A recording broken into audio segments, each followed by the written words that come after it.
मयुरी विलास मगरे असं मृत तरुणीचं नाव असून याबाबत मिळालेल्या माहितीनुसार मयुरी ही छत्रपती संभाजीनगरमधील हर्सुल या गावात राहत होती।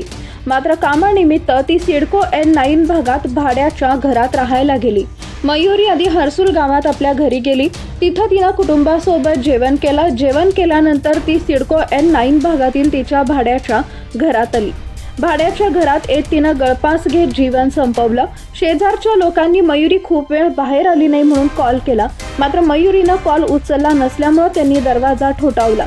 मयुरी दरवाजा उघडत नसल्याचं पाहताच त्यांनी खिडकीतून पाहिले तेव्हा तरुणीनं गळफास घेतलेल्या अवस्थेत आढळली। शेजारी राहणाऱ्या मुलींना आरडाओरडा केला। नंतर याची माहिती तिनं घरमालकासह पोलिसांना दिली। सर्वांनी मयुरीला लटकलेल्या अवस्थेतून काढत घाटी रुग्णालयात दाखल केले।